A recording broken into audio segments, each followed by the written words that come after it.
Jake Miller was 8 years old when the sky changed forever.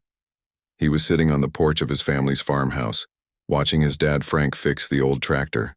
The cornfield stretched out like a green ocean under the hot Kansas sun. Then he saw the light. It started as a tiny dot high up in the blue sky. Jake squinted and put his hand over his eyes to block the sun. The dot grew bigger and bigger. It was not a plane. Planes made noise. This thing was silent as it came down toward their farm. "Dad," Jake called out, "look at that." Frank Miller looked up from the tractor engine. He dropped his wrench when he saw the strange object. It was silver and smooth, shaped like a teardrop. No wings, no engines that he could see. But it was flying. The ship landed softly in the middle of their cornfield. The tall corn stalks bent and swayed as the craft settled on the ground. Jake jumped up from the porch steps. "Stay back, son," Frank said, but his voice was more curious than scared. Jake had never seen his dad look so amazed. Frank was a simple farmer who had lived in this small Kansas town his whole life. He had never seen anything like this silver ship. Other people came running. Their neighbor, Mrs. Brown, arrived first, still wearing her kitchen apron. Then came old Pete from the gas station, and the sheriff, and more people. Soon half the town was standing at the edge of the Miller farm, all staring at the strange ship. Nothing happened for a long time. The ship just sat there in the cornfield, quiet and still. Jake wanted to get closer, but Frank kept him behind the fence. Then a door opened. It was not really a door like on a house or car. A section of the ship just became clear like glass, and then it disappeared. Jake saw movement inside. The first alien to step out was tall and thin. Its skin was blue-green like water in a deep lake, and it seemed to shine a little in the sunlight. It had 2 arms and 2 legs like a person, but everything about it looked different. Its fingers were longer. Its eyes were huge and purple. It moved with smooth, careful steps. The crowd of people took a step back. Some of them gasped. Mrs. Brown grabbed her apron tighter, but Jake was not scared. He was excited. More aliens came out of the ship. There were 5 of them total. They all looked similar, but some were taller and some were shorter. The shortest one was about Jake's size. The aliens stood together near their ship. They did not try to come closer to the humans, they just waited. Sheriff Davis stepped forward. He was a big man with a loud voice, but now he spoke softly. Hello," he said. The tallest alien made a sound that was like singing and talking at the same time. Its voice was high and musical. Then it raised one long-fingered hand. Jake understood. It was saying hello back.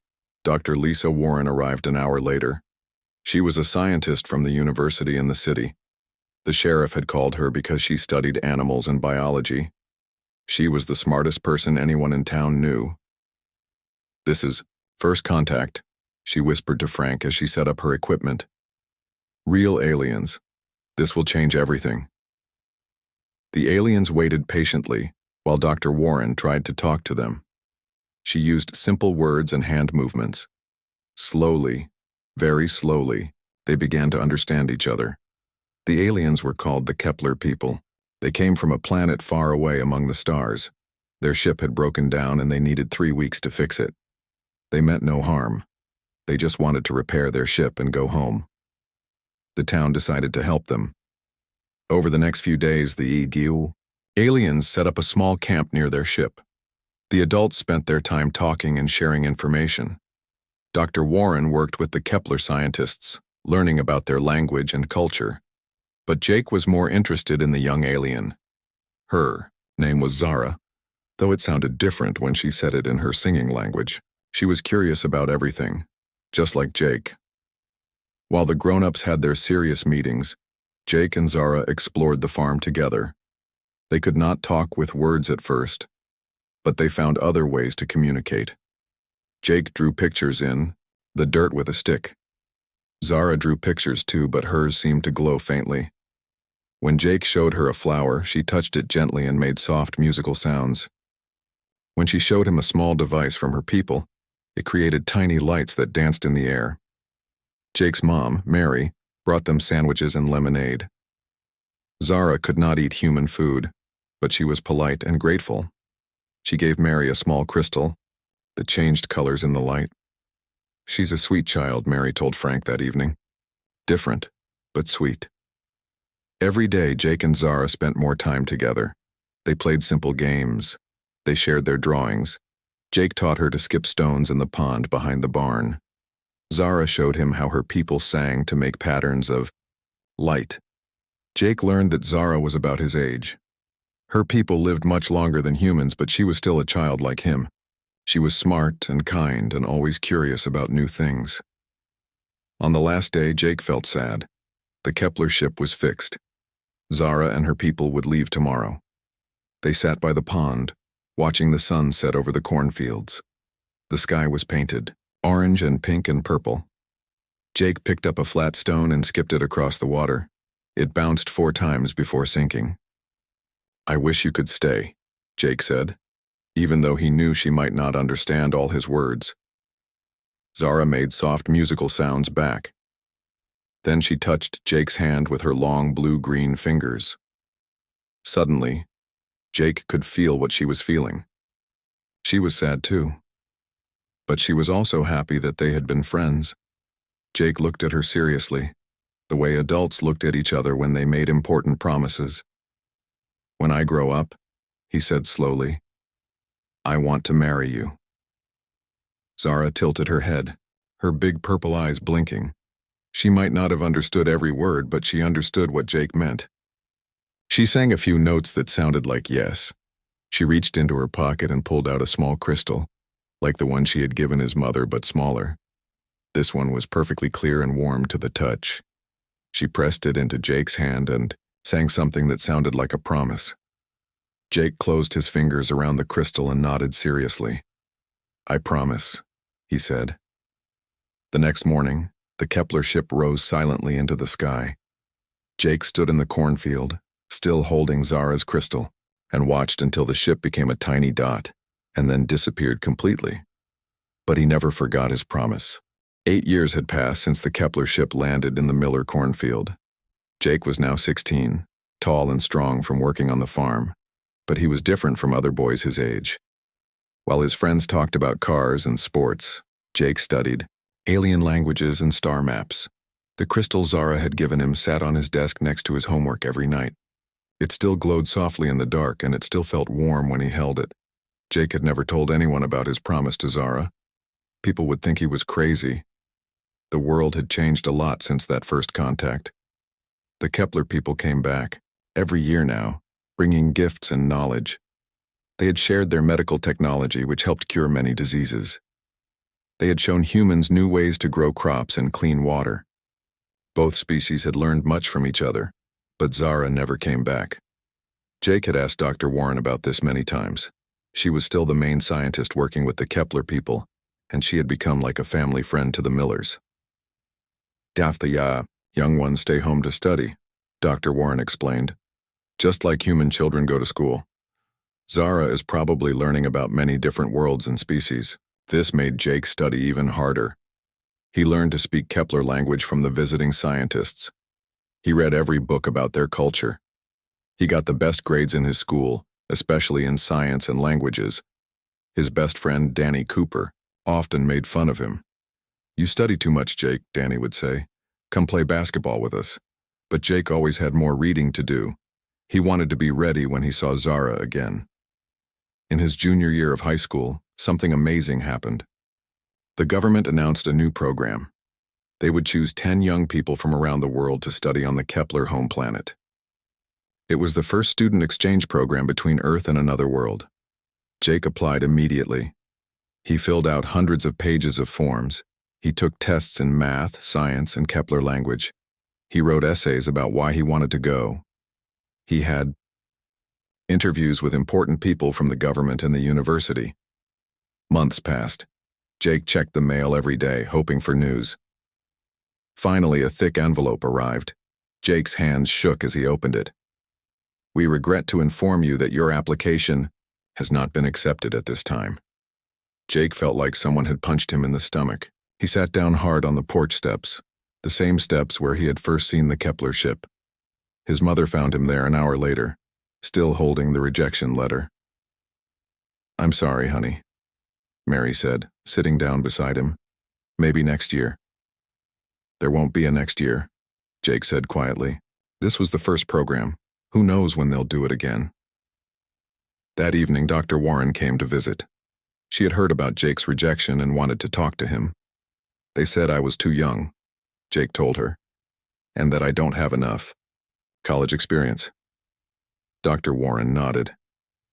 "Those are fair points. But Jake, I've been working with the Kepler people for 8 years now. Your language skills are better than some of our professional translators. Your knowledge of their culture is impressive for someone your age. Then why didn't they choose me?" "Because the people making the decisions don't know you like I do," Dr. Warren said. "But I might have an idea." 3 weeks later, Jake got another letter. This one was different. "Dear Jake Miller," it began, "we would like to invite you to participate in a special cultural exchange program." Jake read the letter 3 times before he understood. Dr. Warren had recommended him for a different program. Instead of being a student, he would work as an assistant translator and cultural guide. He would spend 6 months on the Kepler homeworld, helping with communication between the species. He would leave right after high school graduation. Jake ran all the way to Dr. Warren's office in town. "How did you do this?" he asked, out of breath from running. Dr. Warren smiled. "I told them about a young man who had been studying Kepler culture for 8 years. Someone who learned their language not because he had to, but because he wanted to understand. I told them about your dedication and your natural ability to connect with different people." "Did you tell them about Zara?" "No," Dr. Warren said. "That's your story to tell. But Jake, I need you to understand something. This is a serious job. You'll be representing Earth. You can't go there just to find one person." Jake nodded. "I understand. But Dr. Warren, do you think she'll be there? The Kepler homeworld has billions of people, Jake. But from what I know about their education system, bright young people like Zara often study at the main university, and that's where you'll be working."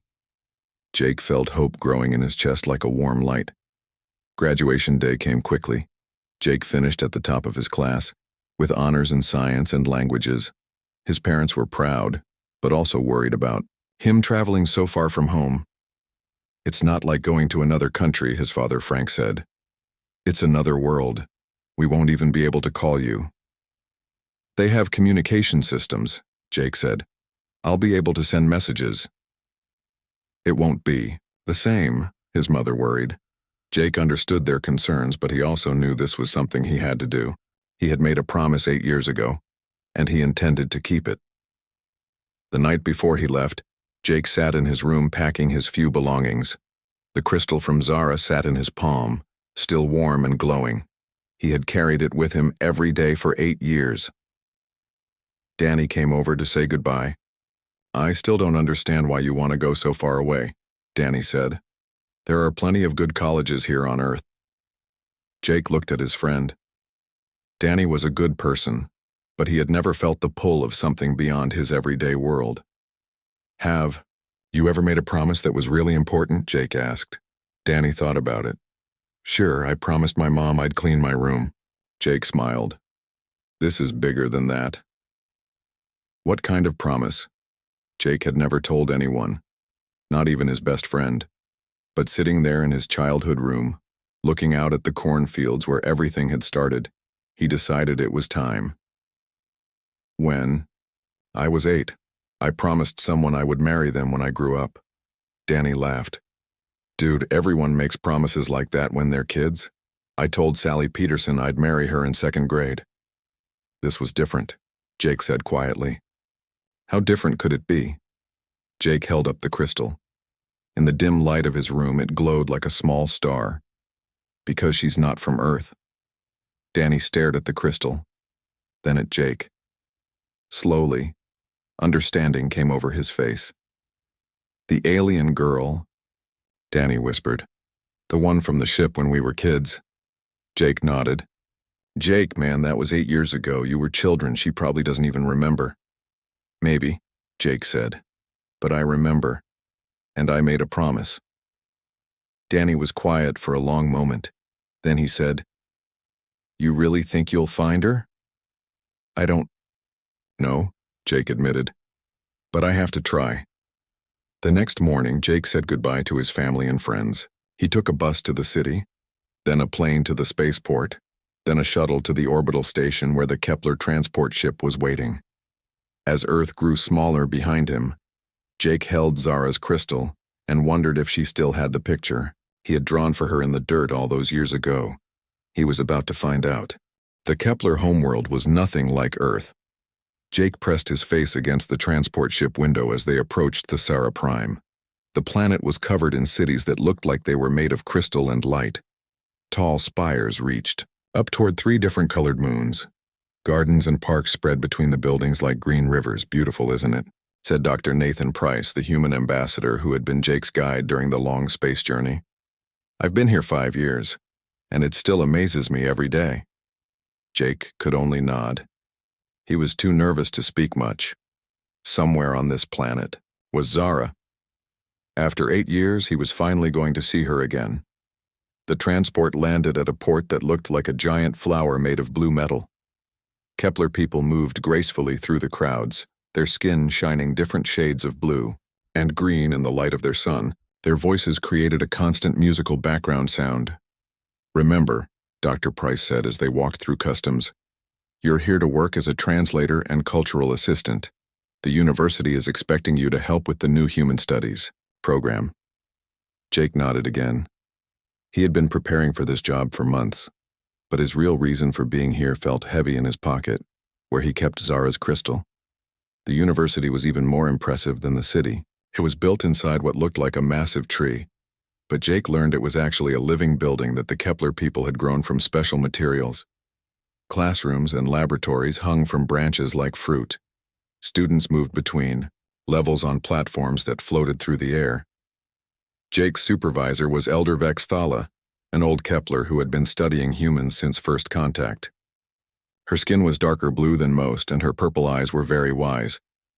"You are young for this work," she said in perfect English, "but your language skills are impressive. Dr. Warren spoke highly of you." "Thank you, Elder," Jake said, trying to use the polite forms he had studied. "Your first task will be to help translate human emotional concepts for our psychology students. Many young Kepler are curious about how humans form bonds and relationships." Jake felt his heart beat faster. "Are there many psychology students here?" "Oh yes. It is a very popular field of study. We have about 300 students in the program this year." 300.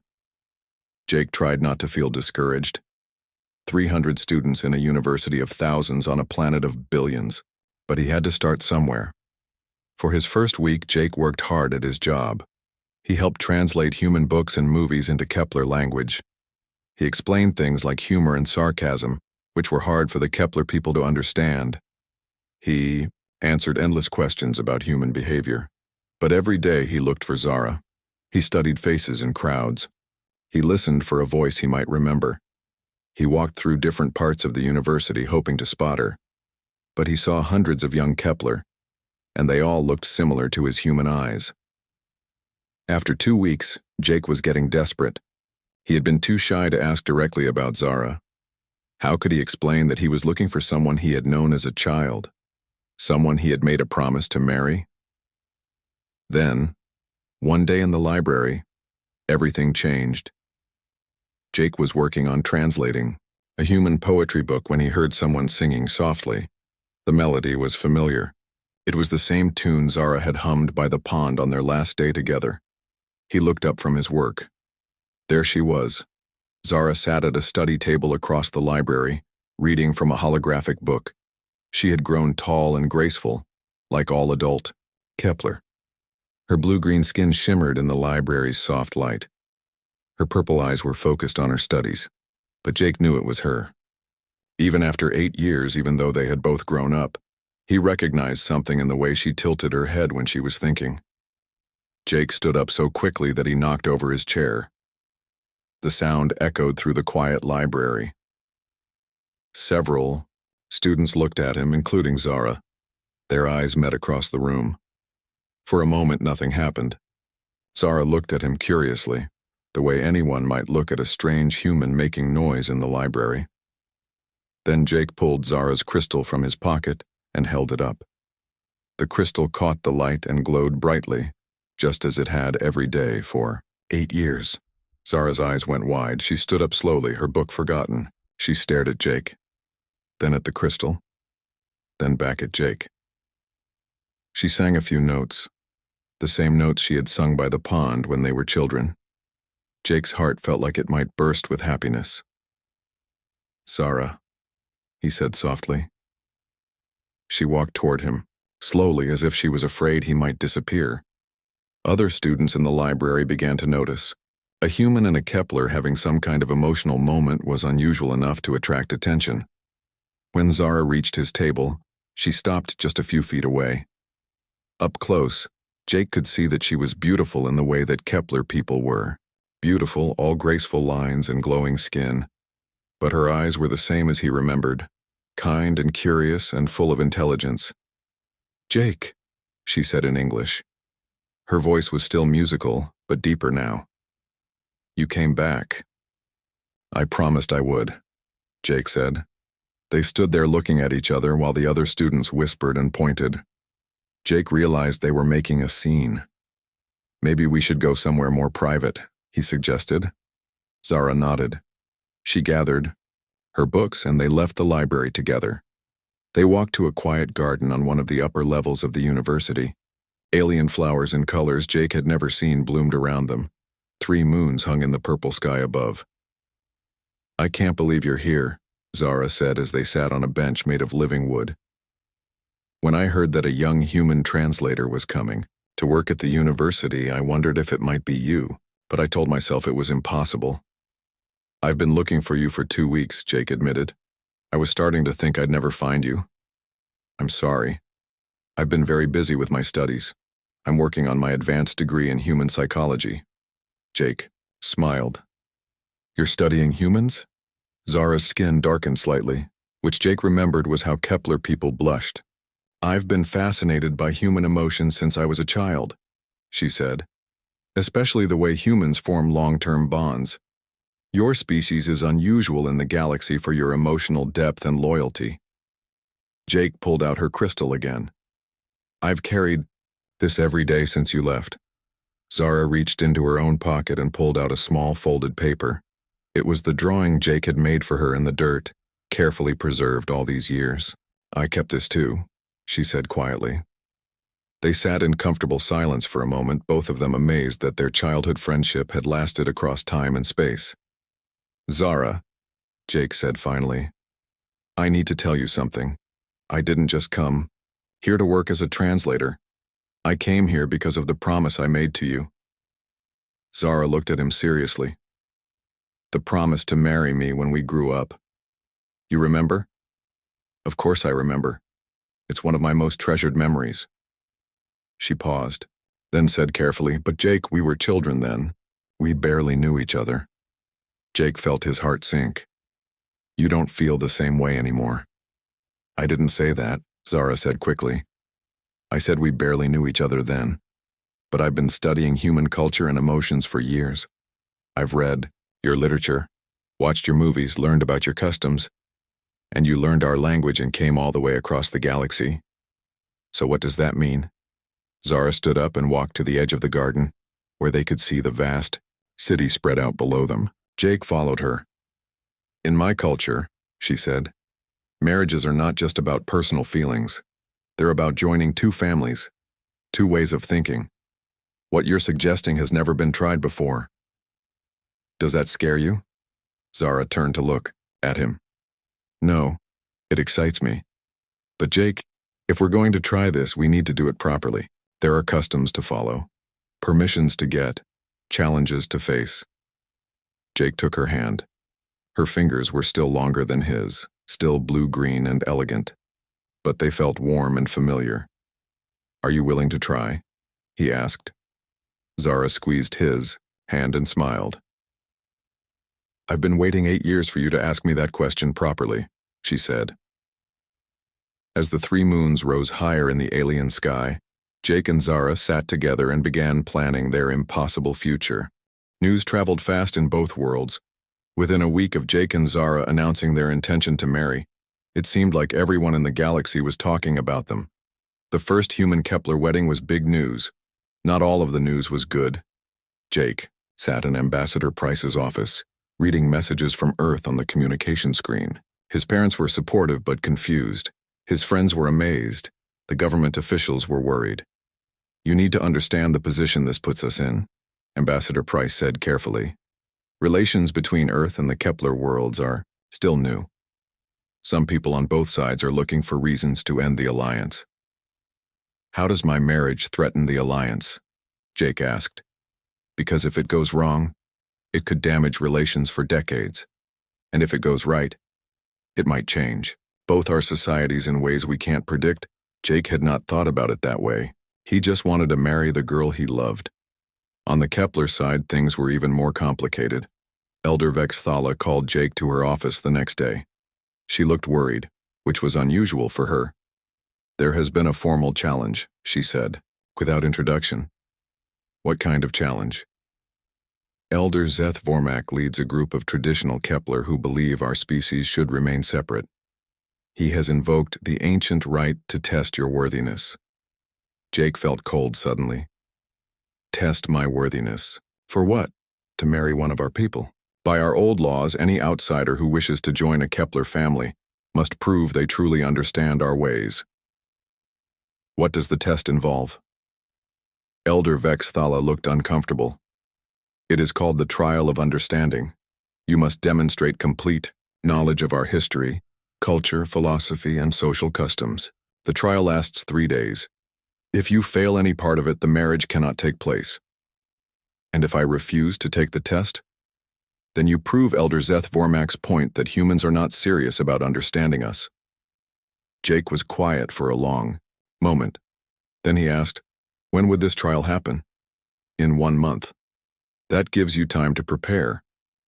When Jake told Zara about the trial, she was angry.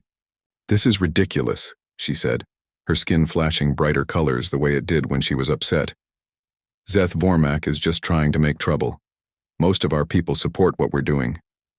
"But some don't," Jake pointed out. "Some humans don't support it either. I've been reading the Earth news feeds. There are politicians calling for laws against interspecies marriage." This was true. Senator Claire Adams had given several speeches about the dangers of mixing human and alien cultures. She had many supporters. "Maybe we should wait," Jake said, reluctantly. "Let things calm down." Zara looked at him with surprise. "Are you having second thoughts?"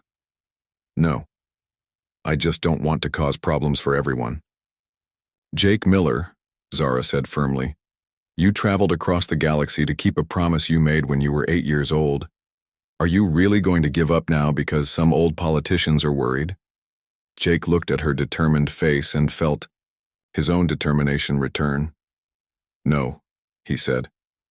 "I'm not giving up. I'll take their trial." The next month was the hardest of Jake's life. He studied 18 hours a day. Elder Vex Thala helped him, along with several other Kepler professors who supported the marriage. They taught him details about Kepler history that most Kepler people didn't even know. They explained complex philosophical concepts that had taken their greatest thinkers centuries to develop. Meanwhile, Zara faced her own challenges. The Kepler government decided that if Jake had to prove he understood their culture, Zara should prove she understood human culture. It was only fair. But the human test was different. Instead of memorizing facts, Zara had to demonstrate emotional understanding. She had to explain human concepts like jealousy, humor, and sacrifice to a panel of human psychologists and anthropologists. "They want to make sure I can truly bond with a human," Zara explained to Jake during one of their brief study breaks. "Some of the Earth scientists think Kepler people are too logical to form the kind of emotional connections humans need." "That's stupid," Jake said. "You're the most caring person I know, human or Kepler. I have to prove it to them." They supported each other through the difficult preparation time. When Jake got frustrated trying to memorize thousands of years of Kepler poetry, Zara sang the poems to him in the traditional melodies. When Zara struggled to explain human emotional concepts in academic language, Jake told her stories about his own feelings and experiences. Finally, the day of the trials came. Jake's trial was held in the Great Assembly Hall of the university. Elder Zeth Vormak presided, along with 4 other traditional leaders. Hundreds of people came to watch, including news reporters from both worlds. For 3 days, Jake answered questions. They asked him about ancient Kepler wars and the philosophical principles that ended them. They asked him to recite genealogies of important families going back 50 generations. They asked him to explain the spiritual beliefs that guided Kepler society. Some questions were impossible, designed to make him fail. But Jake had learned something important during his preparation. The trial wasn't really about having perfect knowledge. It was about showing respect for Kepler culture and demonstrating a sincere desire to understand. When he didn't know an answer, Jake admitted it honestly and asked to learn more. When he made mistakes, he apologized and corrected himself. He spoke in formal Kepler language, but with the warmth and directness that was naturally human. On the 3rd day, Elder Zeth Vormak asked the final question. "Human Jake Miller," he said, "formally, why do you believe you are worthy to join our people?" Jake thought carefully before answering. This was the most important question of his life. "Elder," he said, "I do not believe I am worthy yet. No one is worthy of another person's love just by existing. Worthiness is something we earn every day through our actions and choices." He looked directly at Elder Zeth Vormak, then at the other judges. "I cannot promise I will be perfect. I cannot promise I will never make cultural mistakes or fail to understand something important. But I can promise that I will spend my life trying to be worthy of Zara's love and worthy of acceptance by your people." Jake paused, then continued. 8 years ago, a little girl gave me a crystal and trusted me with her friendship. That trust changed my life. It made me want to learn about other ways of thinking and being. It brought me across the galaxy. If you let me marry Zara, I will spend every day trying to be worthy of that trust. The judges talked quietly among themselves for a long time. The audience waited in tense silence. Finally, Elder Zeth Vormak stood up. "The trial is concluded," he announced. "Jake Miller has demonstrated sufficient understanding of our ways and sufficient respect for our culture. The marriage may proceed." The hall erupted in cheers and musical Kepler celebration sounds. Meanwhile, on a space station halfway between Earth and Thesara Prime, Zara was facing her own final test. Human psychologists had spent 3 days challenging her understanding of human emotions and relationships. The last question came from Dr. Sarah Kim, a family therapist from Earth. "Zara," she said, "human marriages fail more than half the time, often because people change and grow apart. How do you expect to maintain an emotional bond with someone so different from yourself?" Zara thought about all the human books she had read, all the movies she had watched, all the psychology papers she had studied. But in the end, her answer came from her heart. "Dr. Kim," she said, "I have been studying humans for 8 years. I have learned that your species has an amazing ability to love people.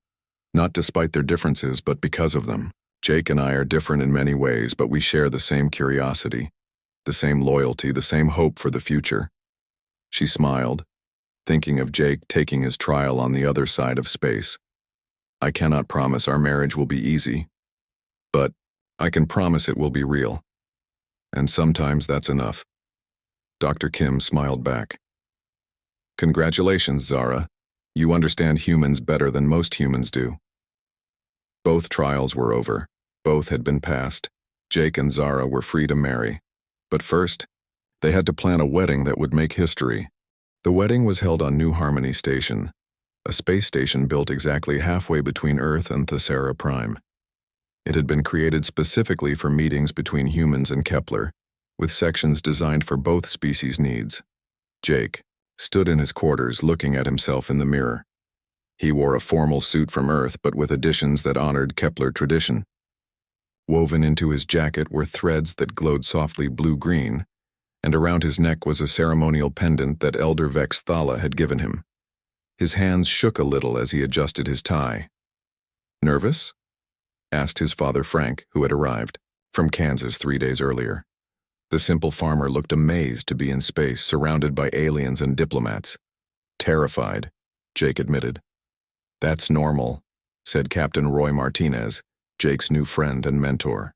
Roy commanded the Earthship that had brought Jake's family and friends to the wedding. I was terrified at my wedding too, and my wife was human. Jake's mother Mary fussed with his jacket. You look handsome, honey. Zara is lucky to have you. The lucky one, Jake said. Through the window of his quarters, Jake could see ships arriving from all over the galaxy. The Kepler delegation had brought their most beautiful ceremonial vessels. Earth had sent representatives from every continent. Other alien species that were friends of the Kepler had sent observers. I never thought I'd see something like this, Frank said, watching a ship that looked like it was made of living coral dock at the station. When you were 8 years old playing in our cornfield with that alien girl, I never imagined it would lead to this. Did you think I was crazy back then? Jake asked. Frank smiled. A little. But your mother always said you were special. She said you had a bigger heart than most people. All I did was keep a promise. Son, most people break promises they make. To other humans in the same town, you kept a promise to someone from another world.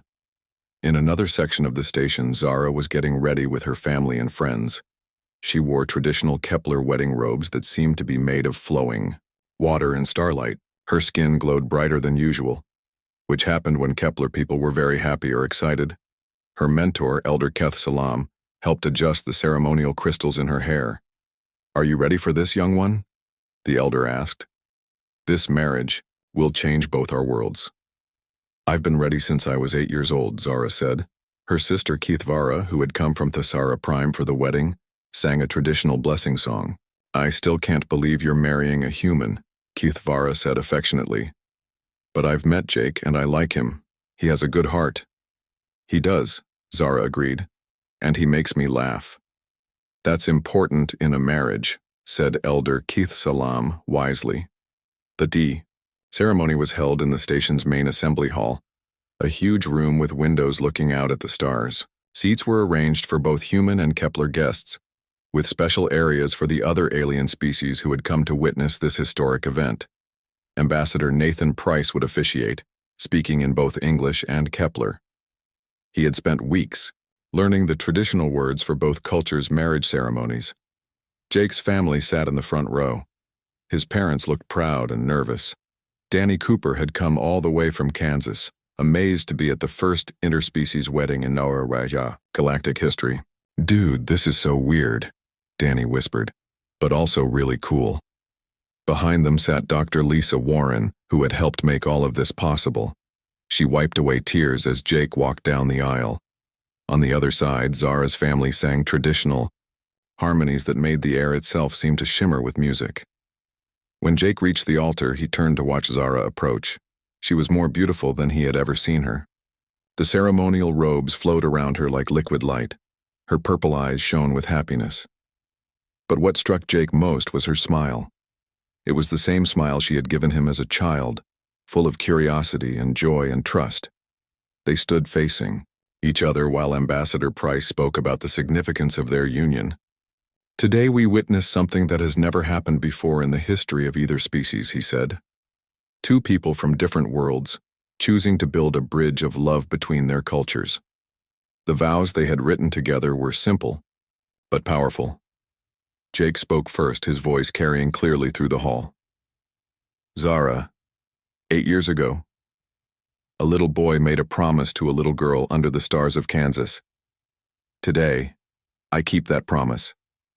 I promise to love you, to learn from you, to grow with you. I promise to build a life that honors both our peoples and creates something new and beautiful. Zara's vows were sung in the traditional Kepler way, her voice creating harmonies that seemed impossible from one throat. Jake, you kept your word, across time and space. You showed me that some bonds are stronger than distance, stronger than difference, stronger than fear. I promise to share this life with you, to teach you and learn from you, to create a family that bridges our worlds. When it came time to exchange rings, they had chosen something special. Jake's ring was made from metal from Earth, but set with a Kepler crystal. Zara's ring was made from Kepler crystal, but set with a diamond from Earth. These rings represent our promise, Ambassador Price explained to the audience. Two elements from different worlds, joined together to create something stronger and more beautiful than either could be alone.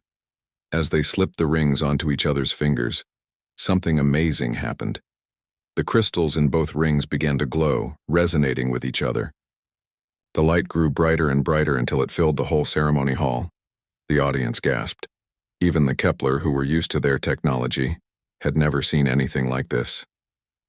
"It's beautiful," whispered Jake's mother. Elder Vex Thala stood up in the audience, her old eyes wide with wonder. "The crystals are responding to their emotional bond," she announced. "This is mentioned in our oldest texts, but we thought it was just poetry. When two souls are truly united, the sacred crystals sing together." Ambassador Price smiled and raised his voice over the murmur of amazement from the crowd. "By the power vested in me by Earth and Thessera Prime, I now pronounce you married. Jake, you may kiss your bride." Jake and Zara moved toward each other. Their first kiss as a married couple was gentle and sweet, but it felt like a promise of all the adventures to come. The audience erupted in cheers, applause, and Kepler celebration songs that sounded like the music of the spheres.